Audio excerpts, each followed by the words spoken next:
नमस्कार दोस्तों, मैं हूं पुलकित मोहन सिंगला। स्वागत है आपका हमारे चैनल में। दोस्तों, आज हम इस विषय में बात करेंगे कि पितरों की या घर के मृत परिजनों की तस्वीरें कितनी ज़्यादा मायने रखती हैं। दोस्तों, हालाँकि कहने को वो सिर्फ़ एक तस्वीर होती है, पर सही मायने में एक अगर हम पारलौकिक दुनिया की बात करें, तो अगर भौतिक दुनिया और पारलौकिक दुनिया के बीच में जुड़ाव करना है, उस मृत परिजन का अपने साथ, तो तस्वीर अपने आप में एक बहुत बड़ा माध्यम होती है। यहाँ तक कि तांत्रिक लोग भी मृत परिजनों की तस्वीरों के माध्यम से ही उनको बुलाते हैं। हालाँकि उस मृत परिजन की अपनी इस्तेमाल की हुई वस्तुएँ जैसे कि कपड़ा, श्रृंगार का सामान, गहने, कोई प्रिय वस्तु अपने आप में एक कारक बनती है, एक तरीका बनती है, एक माध्यम बनती है उस आत्मा को बुलाने का। पर साथ में अगर हम तस्वीर की बात करें, तो इसका भी एक बहुत अहम रोल माना जाता है। घर में हम किसी भी मृत परिजन की तस्वीर लगाते हैं, तो हमें ये बात समझनी चाहिए कि जिस मृत परिजन की हम तस्वीर लगा रहे हैं, उसके साथ हमारे संबंध कैसे थे। अगर हमारे संबंध खराब थे, बिगड़े हुए थे, तो वही तस्वीर आपके लिए जी का जंजाल बन जाएगी। और अगर आपके संबंध बहुत अच्छे थे, तो वही तस्वीर आपके लिए वरदान बन जाएगी। ऐसा क्यों होता है? क्योंकि जो मृत परिजन हैं, उनको भी एक माध्यम चाहिए आपसे कनेक्ट होने का, खुद को रिप्रेज़ेंट करने का। और अगर हम आपकी बात करें, एज़ अ ह्यूमन बीइंग की बात करें, भौतिक अवस्था की बात करें, तो हम भौतिक रूप में अपने मृत परिजनों को नहीं देख सकते। हमारे पास वो चक्षु नहीं है, वो आँखें नहीं हैं जिससे हम उन्हें देख सकें। तो हम क्या करते हैं कि उनको संबोधित करते हैं उनकी तस्वीर के माध्यम से। आपने देखा होगा बहुत लोग अपने मृत परिजनों की तस्वीर से बातें करते हैं। और अगर आपको कोई उन्हें भोग भी देना है, उनके आगे दीपक जलाना है, आपको उनको चंदन का हार पहनाना है, तो भी आप उनकी तस्वीर पे ही पहनाओगे। क्योंकि वही एक फ़िज़िकल आइडेंटिटी के रूप में आपके पास है। और जैसे वो दिखते थे, जैसा स्वरूप उनका फ़िज़िकली आपके सामने था, जब उनके पास शरीर था, तो उसी स्वरूप की एक तस्वीर खींची हुई उनको आइडेंटिफ़ाई करती है। जिस तरीके से अगर हम भगवान की बात करें, तो हम भगवान की या तो मूर्ति बना देते हैं या उनकी तस्वीर के माध्यम से उन्हें रिप्रेज़ेंट करते हैं कि ईश्वर यहाँ है, ऐसे दिखते हैं, ये हैं। और हम उन्हीं से इंटरैक्ट करते हैं, उन्हीं को भोग लगाते हैं, उन्हीं के आगे जोत जलाते हैं। तो कहीं न कहीं आप देखते हैं उसी तस्वीर में, उसी मूर्ति में ईश्वर की में शक्ति आ जाती है और वहीं से आपको वरदान मिलने शुरू हो जाते हैं। इसी तरीके से अगर हम पितरों की बात करें, क्योंकि वो पारलौकिक और आध्यात्मिक दुनिया के बीच के सफ़र के साथ-साथ भौतिक दुनिया से जुड़े हुए एक ऐसे परिजन होते हैं, जिनका संबंध हमसे भी है और उस दूसरी दुनिया से भी है। तो हम उनको जब रिप्रेज़ेंट करते हैं, तो उनकी तस्वीर के माध्यम से, मैक्सिमम केसेज़ में तस्वीर के माध्यम से, तो कहीं न कहीं वो उस तस्वीर में स्थान प्राप्त कर लेते हैं, स्थान ले लेते हैं। उस तस्वीर के माध्यम से भी घर को देखते हैं, उस अपनी आइडेंटिटी को जीवित रखते हैं। तो अगर आप उस तस्वीर को किसी भी तरीके से उस इंसान की तस्वीर लगा रहे हो जो आपके साथ बहुत गलत था, खराब था, आपका बुरा करता था, आपका बुरा चाहता था, या आपकी कोई सास थी आपका बुरा चाहती थी, या आपकी कोई बहू थी या कोई बेटा था जो बहुत प्रताड़ित करता था, तो उसकी तस्वीर लगा के आप उसको प्रत्यक्ष रूप से पारलौकिक तौर पे जीवित कर दोगे अपने समक्ष। और उसमें भी क्या चीज़ है कि आप कहाँ तस्वीर लगा रहे हो। बहुत लोग बेडरूम में तस्वीर लगाते हैं। अपने आप में मृत परिजनों की तस्वीर बेडरूम में लगाना सबसे हानिकारक होता है। उनके लिए बहुत आसान हो जाता है आपको अटैक करना, आपके पर हावी होना, रात को आपको परेशान करना, किसी भी तरीके से आप पे किसी भी तरीके का दबाव बनाना। क्योंकि हमारा जो बेडरूम होता है, ये एक ऐसा स्थान होता है जिसमें बहुत सी गतिविधियाँ होती हैं, ख़ासकर अगर आप गृहस्थ जीवन में हैं तो भी, और आजकल हम यंगस्टर्स की बात करें तो भी। और बेडरूम की जो ऊर्जाएँ होती हैं, वो काफ़ी हद तक, मैं ये कह लूँ कि हम उस को इतना सात्विक नहीं मान सकते कि वहाँ पे किसी भी नेगेटिव एनर्जी का अटैक आप रोक सको। तो वो अटैक जो होगा वो बहुत ज़्यादा एक्सट्रीम होगा। बहुत लोगों ने उन्हीं मृत परिजनों की तस्वीर अपने घर में, अपने बेडरूम में खासकर लगा रखी होती है, जिनके द्वारा उन्हें प्रताड़ना मिल रही थी और जो मरने के बाद भी उन्हें प्रताड़ित कर रहे हैं। तो ऐसे में उनकी तस्वीर कभी भी अपने बेडरूम में ना लगाएँ और सबसे बेस्ट है कि उनकी आप तस्वीर घर में लगाएँ ही ना। ना उनकी तस्वीर होगी, ना उनको मौका मिलेगा उस तस्वीर के माध्यम से आपके जीवन में दखल देने का। हालाँकि प्रेत आत्मा तो दखल देने को आए तो किसी भी रूप में दे सकती है, तस्वीर की वो मोहताज नहीं है, पर तस्वीर एक सहूलियत का काम करती है।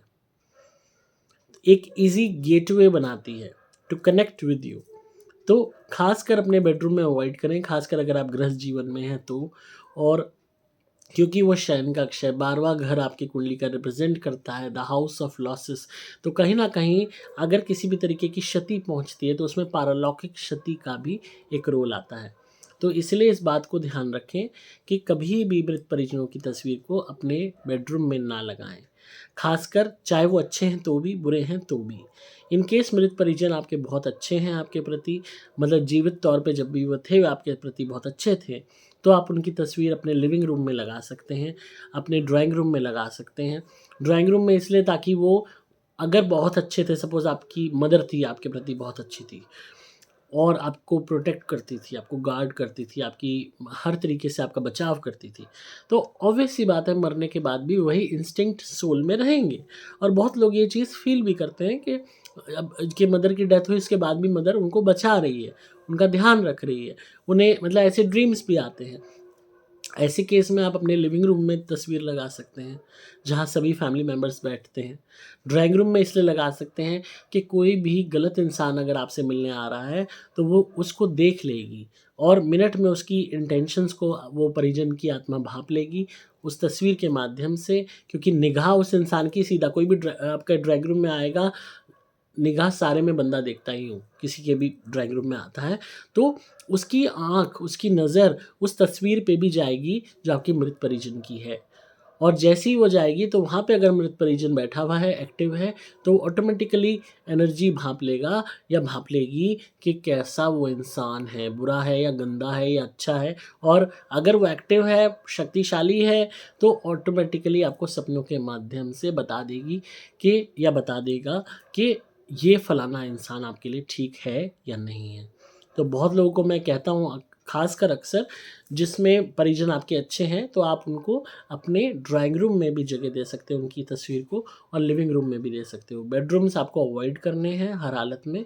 और कोई भी गंदा परिजन है तो उसकी तस्वीर कहीं भी मत लगाइए। बेडरूम में लगाओगे रात को आप पे अटैक करेगा, लिविंग रूम में लगाओगे घर की खुशियाँ खा जाएगा, ड्राइंग रूम में लगाओगे तो कोई भी अपॉर्चुनिटी नहीं चलने देगा, वर्क नहीं करने देगा। कोई शादी का रिश्ता लेके आया उसको ख़राब कर देगा, कोई वैसे डील लेके आया उसको स्पॉइल कर देगा। तो इसीलिए हमेशा इस बात का ध्यान रखें कि कहाँ पे आप तस्वीर लगा रहे हैं और किसकी लगा रहे हैं। और हमेशा इस बात का ध्यान भी रखें कि अपने मृत परिजनों की तस्वीरें तांत्रिकों में बाँटते ना फिरें। बहुत लोगों की ये बहुत बुरी आदत होती है और वो इतनी जगह, अब आप ये देखो कि मैक्सिमम बहुत से ऐसे तांत्रिक होते हैं जो आत्माओं के भूखे होते हैं। उन्हें आत्माएँ चाहिए अपने काम को चलाने के लिए, डिपेंडेंट होते हैं।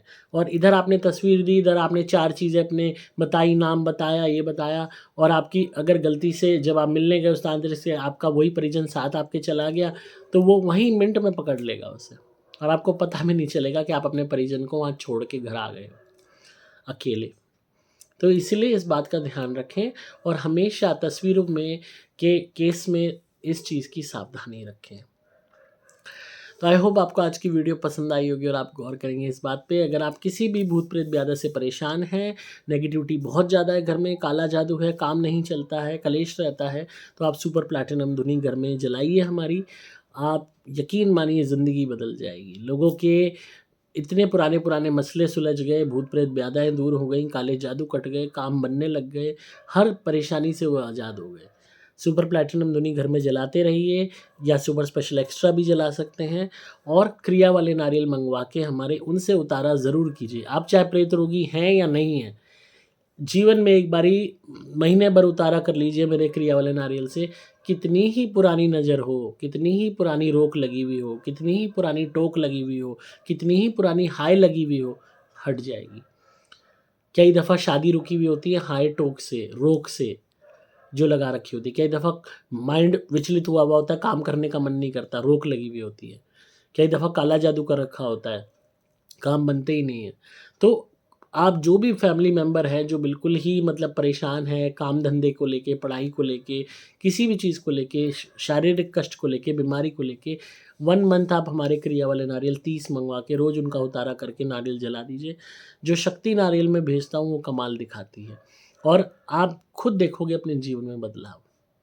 ज़रूर इसको आज़माइए और मेरे द्वारा अभिमंत्रित कवच भी धारण कीजिए अपनी रक्षा के लिए और शरीर में बहुत ज़्यादा दर्द रहता है, सुइयाँ चुभती हैं, तो मेरा तेल ज़रूर मँगाइए अभिमंत्रित। जब लगाओगे तो हर तरीके की नेगेटिविटी को खींच लेगा ये बाहर और शरीर को ऐसा ताकतवर बना देगा कि कोई भी गलत ऊर्जा शरीर को ख़राब नहीं कर पाएगी। चाहे जिंद का केस है, चाहे किसी भी तरीके की गंदी ऊर्जा शरीर को ख़राब कर रही है, उसका प्रकोप घटता चला जाएगा। आप मंगा सकते हैं, आपको सिंपली मोबाइल नंबर 8130331007 पे व्हाट्सएप मैसेज करना होगा। नंबर दोबारा बोल रहा हूँ 8130331007। डिस्क्रिप्शन में आपको सभी डिटेल्स मिल जाएंगी। अगेन ये सारी चीज़ें अभिमंत्रित आएंगी, शक्ति इनके साथ आएगी जो आपको फ़ायदा देगी। मैं हूँ आपका दोस्त पुलकित मोहन सिंगला। ज़रूर वीडियो को लाइक कीजिए, शेयर कीजिए, कमेंट्स में बताइए वीडियो कैसी लगी और प्यार देते रहिए इसी तरह।